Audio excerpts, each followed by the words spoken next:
I love Christmas, my friends. I love the tree and the light and the cooking and the baking and the fragrances and the eggnog and all the wonderful things of the season.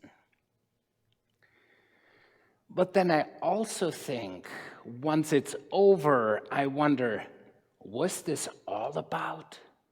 Is there more to Christmas than the lights and the trees and the shining and the gifts we unwrap? Is there more to Christmas than the music and all that is part of it? I think the living God gives us a longing in our heart, a longing for more, longing to go deeper, longing to explore more, and going to the roots and the meaning of what it really is about. So, yes, we enjoy and we celebrate all of this, and I'm the first one to say, yay, it's Christmas. But then it's also a little bit more, and what is that more? That more is when we go to the roots of where does the Christmas tree come from? Why do we use a Christmas tree? Well, it's a symbol of the ever-growing life.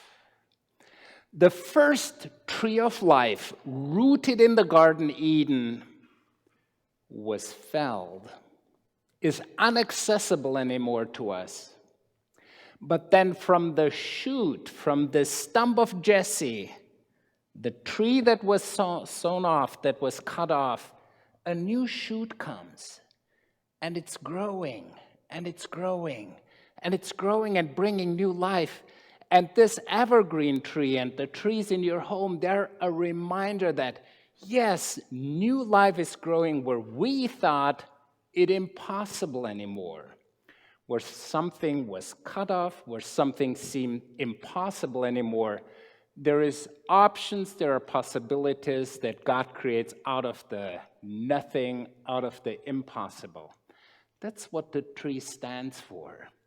And some people in some older traditions actually have some apples on their trees, decorating the tree because it's a reminder of the tree of life in the Garden Eden. The apple as the new tree of life, the newness, the openness of heaven on earth right here and right now, leading us back to the roots, to our home, to that place of home where we all belong.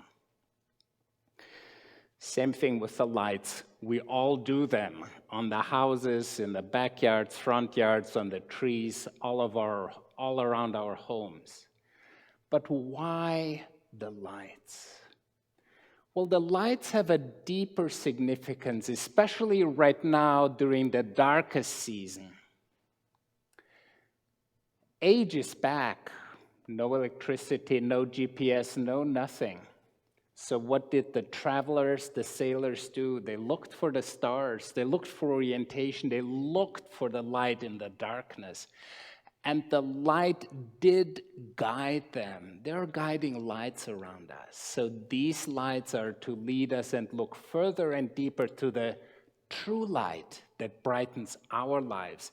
The light that shines into the darkness, the light that the darkness cannot extinguish.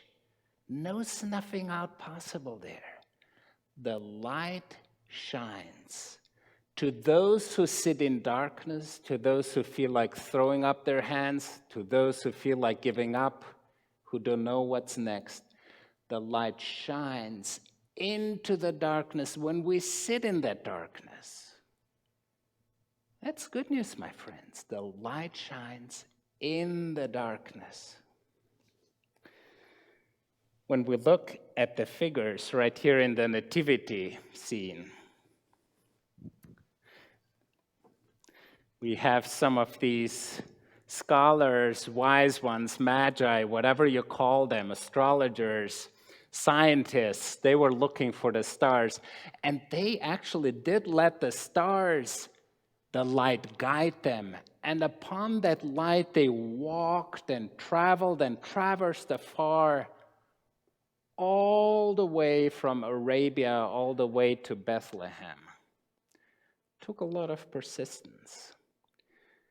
And following the stars, following them, what is the star? What is the light that is shining for you? What is drawing you out of yourself? What makes you come alive? What is it where you feel drawn to that this Christmas is about, that you are to be drawn out of yourself? Then I love the real good nativity scenes. They have something unusual in them. A pig. Why would you have a pig in a nativity? Well, the pig was considered unclean. You know, like someone ever told you your room looks like a pig, whatever, sty? Yes, so the unseemly part in our lives, the ones that we try to keep away or lock up or keep out of sight, those are where the light comes in too. Those are the ones that are brightened up, the sides that we do not like to present to others, the ones who are more in the closet, skeletons or the things we try to scrub under the rug. They're the ones to be revealed, and it's okay, for that light shines even there.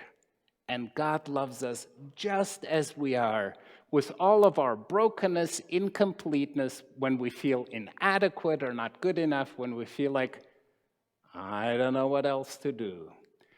Well, right into that situation where you feel like that's where God is being born into. And then, no nativity without Mary, isn't it?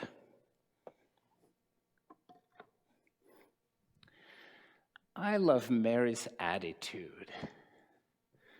Oh, my dear, unexpected. Her life was turned upside down. Ever had anything unexpected happen to you? She stands for that. Something you didn't like, something you didn't ask for, something you didn't expect, something that was just, oh, my dear, no, no, no, no, no. Those are the opportunities which God can use to bring about new life for a teenager. No matter what age we are, there is something where brokenness, where darkness, where something is being upset and unsettled. And that's the opportunity for God to come in and be brought to life and come alive again in us and through us. Now, the unique thing, Mary's job, her responsibility, and to what she said yes was, I bring Jesus to life. She carried Jesus and gave birth to Jesus. I deeply believe that each and every one of you carries something in your heart that is so important to give birth to and to make come alive in this world. And there are very different things you and I are called to do. But you, uniquely you, there is one thing only you can do. What is that? For Mary, her task, her main calling, her mission was give birth to Jesus. What is it you are called to bring into this world? What is the thing that only you can do and that you're called to and that you are drawn to come alive through you, to offer to the world and to give it and say yes to, just like Mary? That's what I think Christmas is about. There we go. And then the baby. No nativity without baby. No Christmas story without the baby. And whenever I see a baby, I don't know how it's for you, but when I see a baby, I do the wow. This gazing, this wonder, this looking again at the miracle, at the mystery of life itself. It's a wow. And for me, the invitation of Christmas is to look again. Look again at the baby.